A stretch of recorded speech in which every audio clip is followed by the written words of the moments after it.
Hello and welcome to the No Flipping Excuses Show, the only podcast in real estate investing that teaches what you need to know to find and flip deals right now. Wow. Break free the chains that are holding you back and join us on this episode with Jason Lucchesi. Hey, what's up? It's Jason Lucchesi and welcome to the No Flipping Excuses Show. I am so excited for today's show. We've got a great friend of mine that is joining me. He's doing some amazing six-figure flips in his area of the country. And this is some really good information this guy's doing. He is getting, like I said, 6 figures in profits on his deals. And he's doing some really cool things. So I wanted to get him on today so he could share a little bit about how he's doing that and how he's able to get such massive profit spreads. So without further ado, I want to introduce you to Jason Buzi. Jason, how are you doing today? Good. Thanks for having me on.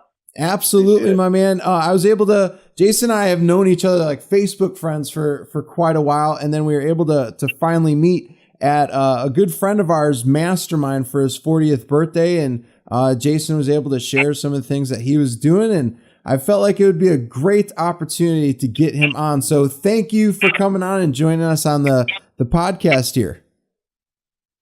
Yeah, I'm excited to be here and share some of my strategies that have worked for me and hopefully work for some other people too. Yeah, absolutely, man. So let me ask you this. How did you, for people that don't know you, Jason, why don't you tell folks like a little bit about yourself? How did you get started in real estate? And, tell us like, what are you doing today? Well, I got started, basically a lot of people come from, or at least people I know, they come from like having a job or the corporate world. And then they shift. I just had like the mortgage business I was in. It was ups and downs. Interest rates would go down, make a lot of money. Interest rates would go up 0.25%. Fed would raise the rate or something, and business would just die. So I went through that roller coaster a couple of times, and I was just basically kind of broke, sitting in my apartment in the San Francisco Bay Area, like 2004, 2005. Really had no idea what to do. I actually have a good college education, even a master's degree, but I never really used it. Yeah. Every time I had a job, I quit or got fired, didn't get along with the boss.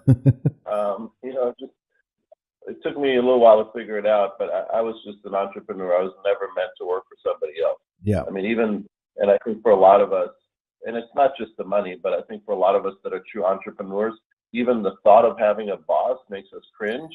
And I'm definitely one of those people. Like I'd rather make, $80K working for myself than probably double that working for somebody else. Fortunately, I make a lot more than that, but I'm just saying as an example, there's no way. I needed to figure out what I could do. I had no money. I had credit was so, no job. And then a friend of mine actually was just got his real estate license as an agent at the same time was flipping. I think he was doing his first flip. And I said, is there some way I can get involved with this? I got no money. I have no credit. I have no job. And I don't know how to work on houses. So I'm not doing like a great job selling myself here. But, listen, I got some motivation and I got a little bit of a brain. I'm not stupid. Maybe there's something I can do. And he says, okay. Yeah, sure. Find a fixer-upper, off market. I said, okay. I said, where? He gave me a couple different areas. I had never gone to any course. I had never read a book. I didn't know what wholesaling was. I didn't know the terminology. I never went to a seminar, not even like one of those late night things. I just improvise. And the way that I improvise is doing something that I see becoming a little more common today. And at the time, and even as recently as maybe 4 or 5 years ago, I hardly knew anybody else doing it, which is, what do you do when you have no money to market, but you need to find a deal? I started networking. So I started going to open houses, and I just kind of came up with it myself. I was like, well, if I need to find a deal, and I vaguely had the notion about direct mail, but I had like $2,000 to my name. Yeah. So I started networking. I started talking to real estate agents, and I said, do you have any deals?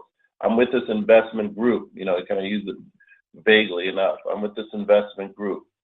Now I'm in a high-end area. So actually the first deal that I heard about from an agent. They wanted $1 million. He's like, I have a deal for you. They want $1 million. This is for a fixer, mind you. Okay. And so I offer like $950. You know, and I think back now, the audacity of a guy with $2,000 to his name, no credit, no experience, nothing, no job, so even, you know, be talking about a house. You have to have a little bit of kahunas, you know, a little bit of guts or balls or whatever you want to call it, if you're going to do this business. Because there's going to be points that you have to fake it till you make it. There's going to be those points, right? Like every time you do something new, even me now as an experienced investor, there's times that I feel like, oh my God, this property or this type of deal is out of my comfort zone. I've never done an apartment building before, or I've never bought 4 acres of land before, or I've never bought something for $4 million before. Whatever it is, right? Always pushing yourself, right? So, you know, I made the offer. They came back at $975. I was like, deal, you know. And somewhere I'd overheard a different agent just talk about and/or assignee. So I knew vaguely what that was. I definitely didn't know that it's like a thing. The whole thing's a thing. Yeah. This is 2005, which on one hand, 2005, I mean, it doesn't seem like that long ago. On the other hand, I mean, all these tools that you have out there today, all the podcasts and the Facebook groups and the bigger product, they did not exist then. You know, this 13 years ago, they did not exist. Right. So much is now. It's like you almost have too much information. But then, like, there's so many good podcasts, like yours and so many others that I'm always like, oh God, I need to sit down, and I could spend like the next 100 years probably listening to podcasts and not hear them all on real estate only, right? There's so much information out there now. But at the time, there wasn't really. So I was just kind of improvising, which in some ways worked for me because I'm in a high-end market, and I came up with some stuff that I didn't, even now, you don't hear that much from people talking about, now more than then, but still, like you hear about mailing to distressed people, and you hear about stuff like that, but you don't hear as much about networking to get your deals, and that's really a lot of what I've done. I still do a lot of direct mail, don't get me wrong. But anyways, I got this deal under contract. I sent it out. I told my friend about it. He ended up, after 3 days, finding a buyer for it. And I got a $25,000 check up front, which was another thing. I'm glad nobody told me, you got to wait till it closes. Thank God, because I was able to get that money up front, which I was desperately needed. Yeah. On day 3, and by the way, I had 3 days to remove contingency, so it worked out perfectly. It was like, you know, under the gun. And I'm walking away with this $25,000 check, the biggest money I'd ever seen in my life. Nice. And now I'm like a wholesaler. Now I became a wholesaler. And then the next deal, another agent. And then I finally did direct mail. And I actually got a pre-foreclosure, which is one of the few I've ever gotten because I don't really mail to them anymore because it's so saturated. But at the time, I got lucky. They said, hey, we've been getting tons of these letters, but today's the day we decided we need to sell. And you're the guy. So I got that deal. I made $50K on that deal. And basically for the next few years, all I did was wholesale. I never, until like late 2010, I'm kind of skipping past 2008, 2009 were pretty rough years for me. Yeah. As they were for many people in the business, because I did not, in hindsight, knowing what I know today, shouldn't have been that dry, but I didn't, adapt. I didn't adjust. You got to adapt. You got to adjust. So 2010, though, late 2010 was the first deal that I JV'd on with family members, actually, and it was a deal where the total profit was $400,000. Nice. I got a piece of that, which was a little over 100. It put me in a better place mentally and financially, and kind of got me on the road from being just purely wholesaler to investor, which is what I do now. I will rehab, I will double close, and I own rental properties. So I've gotten a long way from being just purely wholesaler, although I say that respectfully because there are people who are purely wholesalers making millions of dollars a year. It all depends how you do it. In my market, I just feel now like, oh my God, if I could go back, even 6-7 years ago, all the money that I was leaving on the table, all the deals that I made 25, 50K on, where there was $300,000-$400,000 in profit. My light bulb moment came actually shortly after that first deal I JV'd on when I wholesaled another deal.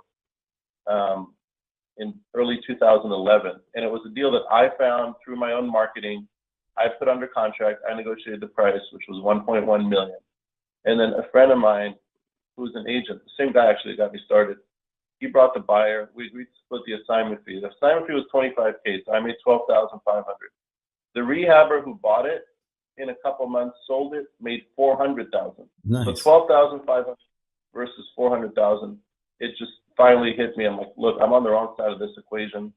I could make a living doing what I'm doing, maybe even 200,000-300,000 a year, but I'm not going to really hit the big leagues unless I change my strategy.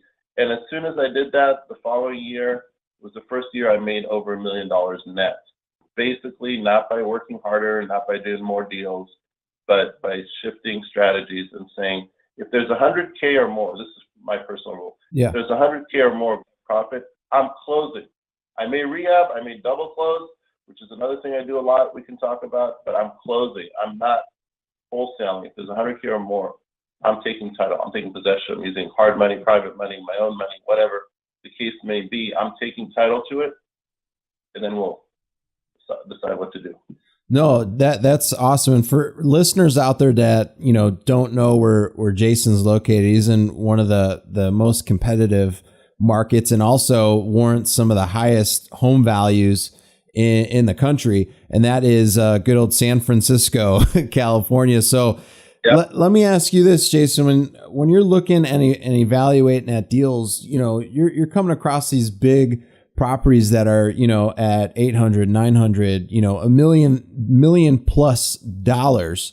Like you said, it has to have at least $100,000 in it in order for you to maybe get involved. Is that what you're saying?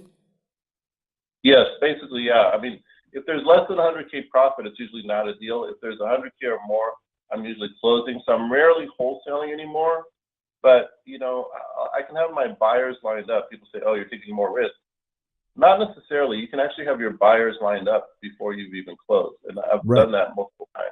Right. Yeah. So with you being in such a competitive market, and you're making such good returns on your money, let me ask you this, like what's some of the ways, that you're evaluating deals? Because a lot of folks that we run into in California, they're not sure how to evaluate their deals because it's not going to be like here in the Midwest where we could pick up deals for 65, 70% of the ARV. So how would you evaluate the deals differently? Obviously, when you go up to larger numbers, an 80% or 85% number of ARV might actually make sense. So what's your take on that? Yeah, so I mean, I kind of look at where, first of all, I looked at where the demand is, whereas I feel like a lot of investors, gurus somewhat, look just on the supply side, like where they can buy deals cheap. Yep. I look a lot at where are buyers buying deals, where's the most demand.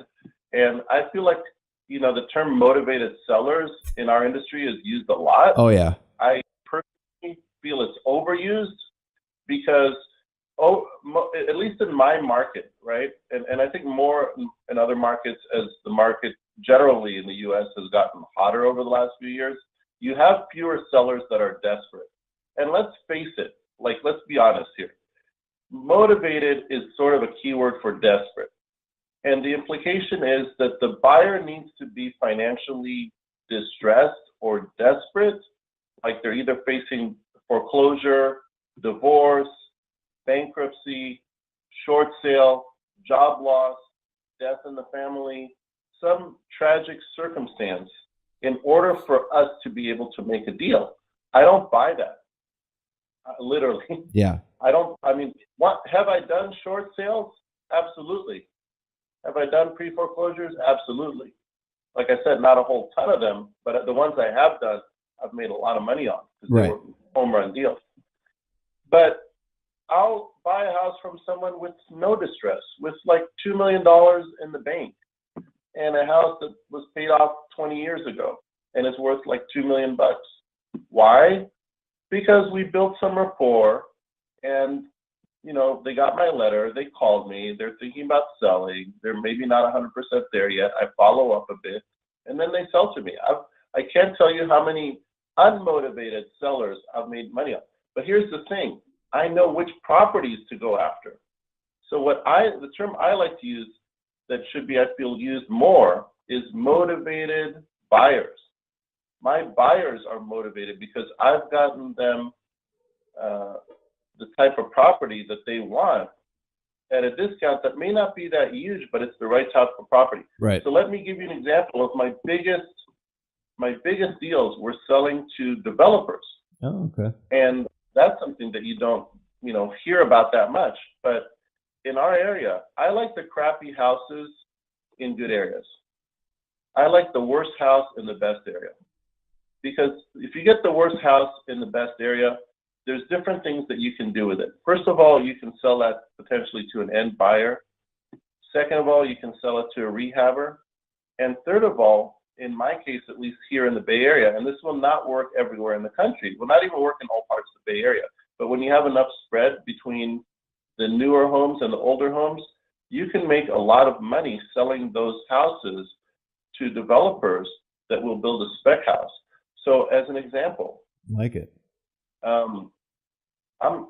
There's a property that I got for $1.5 million that I sold a week later for $2 million.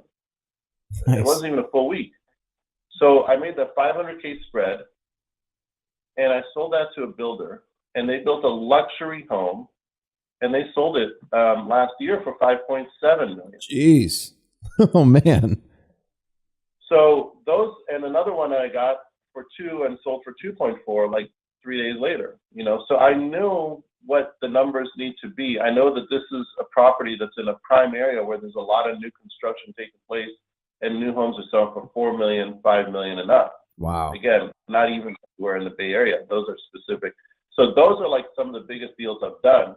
And then I also do like your regular run-of-the-mill deals. And there I'm more looking at like, okay, what am I getting for? What am I selling for? Can I make at least 15, 20%, on the total? It's not really cash on cash, on the total number, however it's being financed. I mean, for example, right now I have a deal that I bought in Oakland for $210,000. It's very much not in that category. Right. And that $210,000 deal that I bought, I'm probably selling for like $270,000, $280,000. I got a couple buyers I'm working with now, and ARV might be $400,000. It's not worth my time to get involved with fixing it up. But hey, I'll take $50,000, $60,000 on $210,000. Yeah, it's not a six-figure deal, but it's a good percentage. Another deal that I just picked up for $1 million even, and selling for a little over 1.1, actually to an agent, as is, no rehabbing, nothing, and no commission. So that's modest, but about $100K net. And some of my biggest deals, like I said, they've been selling to developers. Bought a burnt out duplex earlier this year in San Francisco, actually. Oh, wow. Fire damage. And got it and basically called the owner, up, and he said, "Oh, I'm already listing it." I said, "Okay, can I talk to your agent?" Talk to the agent. He says, "Yeah, okay. You're interested? Yeah, we're going to list it for $800." I said, "Okay, I'll buy it for $800." Like, no, that was going to be a teaser price. We're expecting to get much more. So what would it take? He says $900. I run the numbers. I talk to $900. Okay, let's do it. While I'm in escrow, I blast it out to see that, make 100% sure the demand is there. This thing has fire damage. This thing has tenants with the right to come back. It looks like I can sell for 1,112. Guess what? Sold for $1,350,000. Oh, wow. From $900 to $1,350,000. From close to close was 2 weeks. Paid one side commission for them to represent the buyers. Made just under $400K, like $387 or something in 2 weeks, without doing a thing to it. People they fall into this mindset that you have to be a wholesaler or a rehabber. My most common strategy is actually neither of those. I'll rehab 4 to 5 a year, roughly, very selectively. My most preferred strategy is just buy it and sell it, but close on it. So I have title, so I can put it on MLS, so I can advertise it, so I don't need to worry about somebody going behind me. If I know it's a steal, somebody comes up to me with a Ferrari and says, Jason, you can have this car for $10,000, $10,000. I'm not going to hesitate unless it's stolen. Assuming it's not stolen, I'm going to buy it. I don't need to decide right then and there whether I'm going to drive it around town or resell it or lease it out or whatever I'm going to do with it. I don't need to decide my exit strategy. I just know I'm getting a steal. So I will close, and most often these days, I will just resell it without doing a thing to it. And then the rehabber can have, a lot of times it's an end user. Don't rule out end users too when you're wholesaling or double closing. Yeah. Because these days, at least in my market, and I don't know about every market in the country, but these days there's plenty of end users who are happy to buy fixer-uppers and do the work, you know? Well, there are 203K loans out there. There's construction loans out there. And then, without you having to get involved and do the rehab yourself, these folks can come in and do exactly what they want to the property. And that leaves you without having to do the rehab, and you can make your profits and get in and out of the property sooner than you expected. That's at least what I would want to do. If I'm coming in, I'm a home buyer, and I see a property in a distressed position, I would want to do that stuff myself. I would want to, do the tiling, the carpets, the wood floorings. I would want to pick all that stuff out myself. And that's what a lot of thoughts go into buyers' heads, especially when they see an opportunity like you just discussed. So let me ask. I think it's also all those TV shows, yeah. Also all those TV shows, like the do-it-yourself TV shows, the HGTV stuff. Showing people kind of how to rehab, so people think it's probably easier than it really is. Right. But I think that's factored into the mindset. Because if you go back and you read books, like outdated books, not like this great one here. Hey, you got it.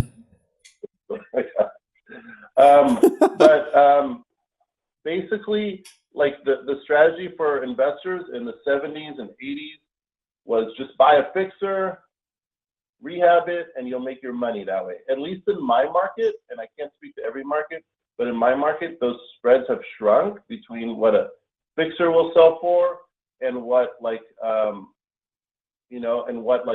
fixed up house will sell for.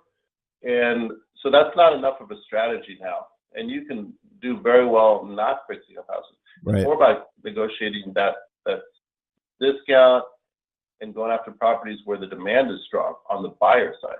Like I got so many builders right now, if I found the right property, I got,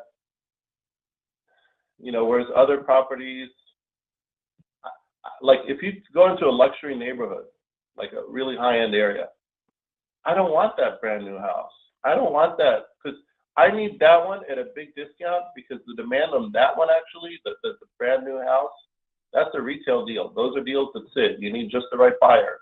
It's more money. It's fewer people can buy it. Versus the fixer, at least, again, speaking in my market, I'd much rather have the fixer. Gotcha. So let me ask you this.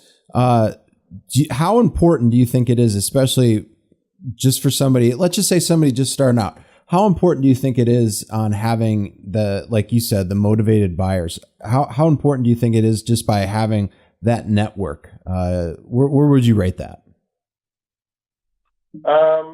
That's probably let me answer it in a way like it's very important, but that doesn't mean a huge buyer's list. Right.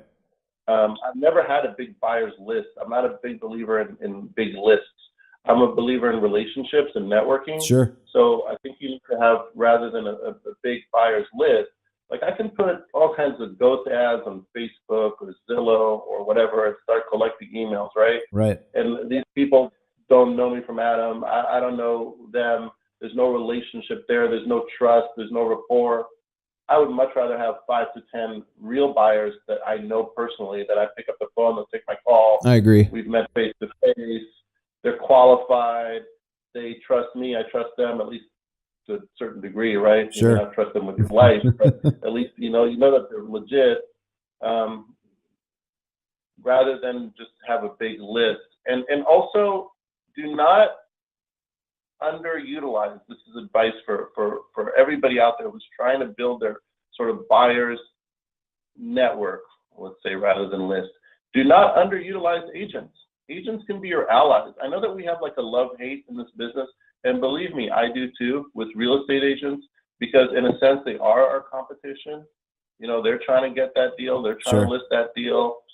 But I think we're unwise to not utilize them as an agent when a lot of times they're the first in line between somebody who's thinking about selling their home and, you know, the general market. They're the first in line between someone who's looking to buy a home and a property. You know, why not like use them and cooperate? You know, they compete with me, but I also cooperate with them. I also get deals from them. I get buyers from them. I get market data from them. You know, do not underutilize agents as a resource. They can be a great resource for you. You can get a lot of buyers and sellers from like just a good handful of agents. Now, of course, there's worthless agents. There's agents that will mislead you. There's agents, so just don't work with those. You know. Yeah. You know, it's astounding to me because we can send out 1,000 letters and 99% of people won't respond, but we don't stop. We don't stop sending letters. So just because 80% of agents are no good or 70% or whatever it is, why would you say, oh, I don't want to work with agents because so-and-so is a liar and so told me they hate investors or they hate wholesalers. So yeah, I mean, I think it's very important to a couple different things. Just to, if somebody's kind of newish, know your market, and that's just not your market in general, but know your specific submarkets. Yep. Like the property I told you I bought, I made $500,000 in a week buying and selling that house. If that was 5 miles north of where it was, or 10 miles south, or 10 miles east, it would not have worked. Like the numbers would have been totally different. Sure. And nobody's building new homes in those markets, except for big builders maybe buying lots of land. But I'm talking about buying one old lady's house. She was in her 90s, believe it or not, lived there 60 years. Wow. And I gave her a free rent back, and the deal still made sense, you know. But you know, if I went to the next city over, those numbers would have been different.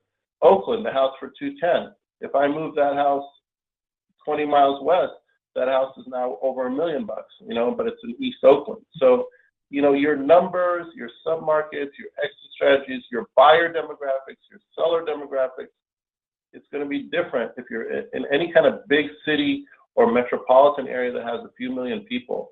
You know how it is. New York, you go to Chicago, you go to the Bay Area, you go to Los Angeles. You drive 5 or 10 miles, you're like, oh my God, am I in the same country? Not even am I in the same city. Right. Am I in the same country? People look different. They're speaking a different language maybe. The houses look different. The neighborhoods look different. It's like a whole different thing. Yep. You know, and the market's different. The buyers are different. You can make money in any market, but you got to adjust. So know your submarkets, network and market, and then, you know, build a buyer's network, which could be done with agents and could be done by going to meetups and stuff like that. Yeah. So those are like the key things. And then, you know, everything's marketing, right? Like we're testing our marketing constantly. Like we're doing direct mail, change it up, pay-per-click, whatever. There's a lot of strategies. Pay-per-click, for example, you know, that's like been hit and miss. Direct mail. Can I say something real quick about direct mail? Yeah, please do. I want to say something about direct mail that people don't talk about enough, and even I forget, is that when you're sending out letters, you're planting the seeds. I got 2 deals I bought in the last few months. One of them, right now, I'm in the midst of selling.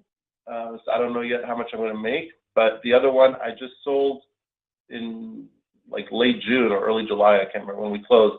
Just a couple months ago, I made $200,000 on it. Nice. And that was a letter I sent 3 years ago. And the one that I'm doing now was a letter I sent last year. So when you're doing direct mail and you think, oh, this campaign failed, it didn't necessarily fail. Unless it's been 5 years, don't tell me it failed. Right. Because you're planting the seeds. People hold on, and I don't understand it. They do. Me. I'm sort of a hoarder, and I don't understand it. People hold on to these letters till they die in some cases. I had somebody call me and said, my mom passed away, and she got your letter, and she kept it. So I want to call you about selling you the house. That letter was sent like 3-4 years earlier. Why was she holding on to it for the rest of her life? I have no idea. It was just a letter saying, I want to buy your house. But just you're planting those seeds, and you never know when it'll come back. So, you know, I've done big mail campaigns like earlier this year, and I thought, oh, that flopped. well, who knows? Maybe next year I'll get a deal from it, you know? Well, what's your take on also with direct mail doing like a drip campaign or a follow-up, or maybe having that list skip trace to maybe ran through a dialer system? What's your take on that? I mean, telemarketing is something that I've tried so many times. It hasn't worked for me yet. I know it works well for other people in other parts of the country. And I actually know a couple guys in other markets who are finding deals here in the Bay Area, which it irks me. Not like I'm mad at them, but it's like, oh my God, how are they finding these deals in my market? But then when I look at the deals they're finding, they're very they're the lower end neighborhoods. Oh, okay. I think it'd be get some of these more high end, sophisticated home sellers with telemarketing. From what I've seen, I've tried it. I've tried several companies. I've not yet given up on it, but I'm not really getting deals that way. But I know people are in different parts of the country, and I have a lot of friends. I'm in different masterminds like you are, yep. And I go to different meetups, and I even host masterminds. And you know, it's working for people in other parts of the country. There's people doing the voicemail drops. Yeah. There's people doing telemarketing. There's people doing texting. There's people doing a lot of things that work. Everything works if you do it enough. My thing is usually just old-fashioned letters, but building like a list. Can I touch on my mailing list? Because that's pretty important. Oh yeah, let's do it. A little bit. Most people that when they build a list, again, they go after distress situation. They're like, let me get the people who are tax delinquent. Let me get the people who are, or whatever, maybe not distressed, but have high equity. Or let me get the people who got divorced, or let me get the people who bought at the peak. They'll be looking at very specific things to do with the owners. In my case, I'm generally looking based on location and property type. So I'm looking at, okay, let me get a list of specific areas that I want to target, because I know there's big spreads to be had there. Yep. And I don't want the 3,000 square foot house. I want the 1,100 square foot dump, right? That we can add to, or I can sell to somebody who will do the addition or a new construction, and it's below the median price in a good area. So I'll look more at the property and location and less at the seller. Because like I said, I don't need a motivated seller. I don't know who my seller will be. It could be somebody that's retiring. It could be somebody that's moving out of state. It could be somebody that's moving to an old age home. It could be somebody that maybe it was their second house and that they're just looking to cash out of it. Right. So I don't need them to be in any of those motivated, which basically, like I said, means usually desperate categories. I've bought from all kinds of scenarios. But the nice thing about the lists that I've compiled is when I do get a deal, and these lists, they're not super responsive any more than anybody else's. The difference is I didn't figure out a way to get like a 5 or 10% response. What I did figure out is when I get one of those deals, I'm making 2, 3, 4, 500,000 on it, because it's the right type of property in the right location that you can make those kind of spreads on. Not because my response rate's awful. My response rate's low like everybody else's. I mean, these days we're dealing with a fraction of 1%. Right. But it's okay. When I get a deal, I'm making more than most, people earn in a year on that one deal.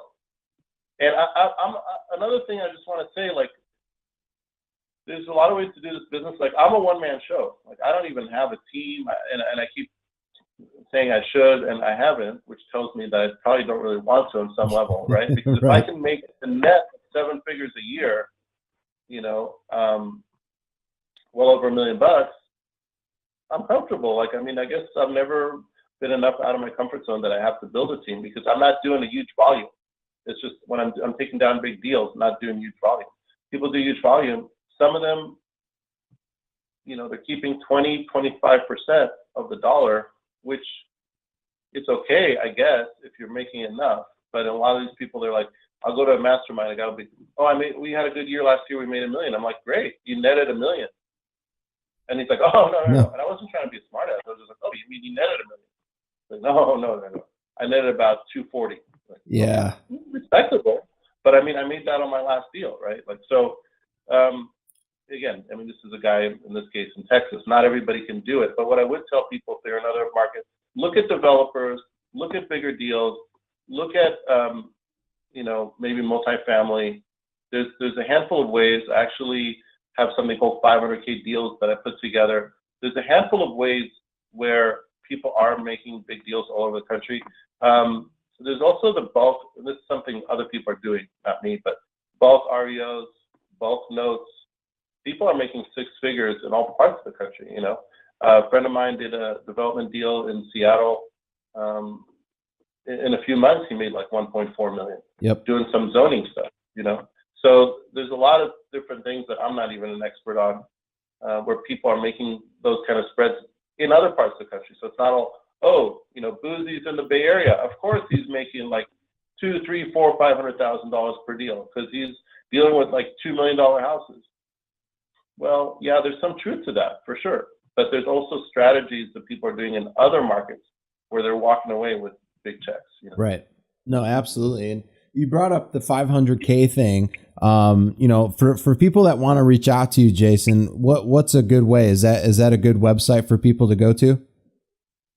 Yeah, there's a website called 500K Deals, and if somebody wants to reach out to me, email me at jason@500kdeals.com. That's just JASON at 500kdeals.com. And I did a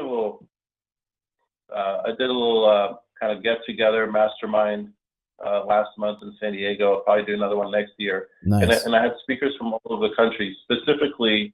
And since you're plugging me, you can definitely welcome to come for free if you can make it. But Awesome. They were specifically about how to do these big deals, whether it's multifamily. Like I have a friend who just pulled $600,000 tax-free out of a property. How do you make money tax-free? I mean, if you can make $600,000 tax-free, that's like making $1 million. Well, it's tax-free or rather tax-deferred at least, and he's planning to keep this property forever because he refinanced it, right? Pulled money out. And when it's a loan, it's not a taxable event. But his rent is still more than enough to cover his new mortgage payments, which he refinanced at a much lower rate. Yep. The property is still cash flowing even after he pulled $600,000 out.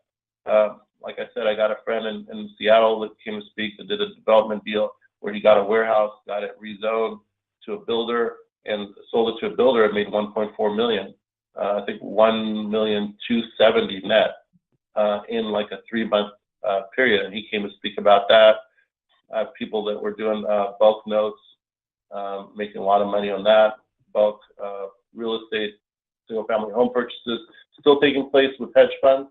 People think those days are over. No, it's still happening. Yep, it still is. Right.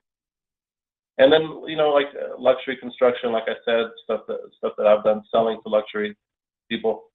Here's another underutilized thing real quick is Sure. Door knocking. If you can get somebody to do it consistently, we made $2 million on one house from, I had a friend go door knocking and said, if you can find somebody who wants to sell their house, we close the deal, I'll give you $10,000. And he said, okay, I got this number, this person wants to sell. Mind you, like it was several months of follow-up. I don't want to make it sound like, I just got it, sold it, right.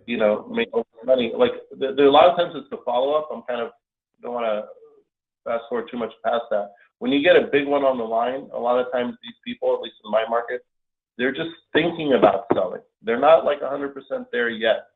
They're thinking about, and here's the thing, you want to get them when they're thinking, because once you get them where they've already decided to sell, again, in my market, to emphasize that, when they've already decided to sell, they've listed it. Probably in a lot of markets, right? If someone decided to sell, they've listed it. Right. So I don't want to get them when they decided to sell because it's already listed it, usually. I want to get them when they're thinking about selling. That's if I'm going direct to the seller. If I'm going to the agent, like I said, I work with a lot of agents, give me your pocket listings. Give me your things that you haven't yet put on the market or that you've heard that a friend or colleague of yours has that they have not yet put on the market. I avoid things that are on the MLS, that are on the open market. There's deals to be had there. I know people do that very well, even in my market, but I just try to get the off-market stuff. So whether it's from agents getting the kind of what they call the pocket listings before they listed it, yep. Whether it's sellers. But with sellers, with homeowners, my advice is go for the big ones. Go for the ones that you know there's a big spread. Look for the property more than you're looking for distress. and be ready to follow up, because they will not necessarily be ready to sign today. These are people who have lived in their home 20, 30, 40 years. One case, my $500,000 deal that I mentioned, she lived there for 60 years, since the 1950s. She's not ready to like sell and move out that day. That took like a couple months of follow-up, but I knew once I got the deal, I'm going to make a ton of money. So yes, it took less than a week to make that $500,000, but it took several months of follow-up to get them to sign the dotted line. No, that's awesome, man. I appreciate you sharing that. And you know, we're coming to the end of the episode here. Is there any parting words that you would like to share with any of our listeners that are on right now, and they've just heard you go over like all the amazing deals that you've done, how you find them, the marketing that you do, the follow-up that you do, you know, the importance of having a strong network of buyers, not necessarily how many of them that you have, but the actual quality and the relationships that you could build there. Is there any parting words, like any good business books or entrepreneur books that you would recommend? Like, let's leave it with some good parting words. Well, here's a good book. I actually have one. I have a book as well. But you might have to. I should have had it next to me.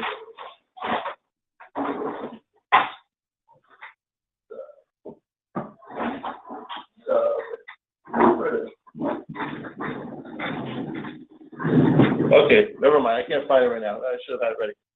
My book. I wrote a book called Smash Your Alarm. You'll have to edit that out. So I have a book as well. I wrote a book called Smash Your Alarm Clock. Nice. And it talks a little bit about my real estate journey and something that I kind of crazy that I did that we didn't even talk about, but it got me a lot of. I'm live. But it's okay. Okay, let's take it over. She's not going to want to be on camera. So no, it's okay. You can start over. Okay. So I have a book that I wrote as well. I wrote it in 2015. It came out last year. It's a book called Smash Your Alarm Clock. Oh, sweet. And I got it because of some publicity that I got doing something called Hidden Cash, which is too long to get into right now, but basically was the kind of a fun scavenger hunt thing that I did after I made like a really big deal and made a lot of money and just wanted to do something kind of fun to give back. And they ended up going viral, getting a ton of media, getting me like close to 1 million followers online. Oh, wow. And being interviewed on CNN. Yeah, it's that led to the book deal. Was interviewed by CNN, Fox News, front page of Wall Street Journal, all about this kind of crazy scavenger hunt I did. Nice. So that led to the book. But the book is mostly about real estate. And what I talk about in the book, and I just want to leave your listeners with, is lifestyle. You know, it's just as important. You know, we talk about money a lot, but it's like, are you making a lot of money, but you're working 18, 20-hour days? That's not really like a great lifestyle. Or are you enjoying the fruits of your labor? And to me, that's huge. Like, you know, right now I'm looking at, you know, the Caribbean cruise we're going to book for November.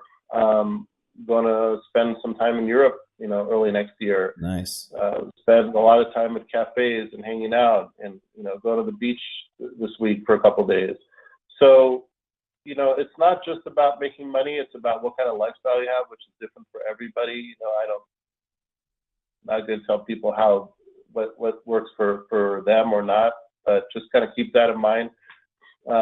Something I heard somebody say that was pretty profound was, you know, we start this business as the means to an end, but sometimes, unfortunately, the end becomes, you know, the means. We forget about that. You know, we forget that the money is to an end, and then it's easy to say, oh, the money is the goal. Well, the money is the goal just because it's a tool. It's a tool that can give you freedom, give you the opportunity to do things for yourself, to do things for other people, to have a great lifestyle.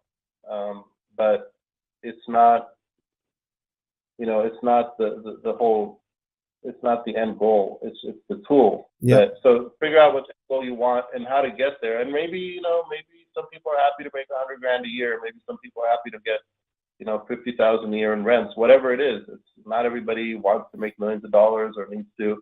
Other people, if you tell them $1 or $2 million a year, like, that's not enough, you know. Right.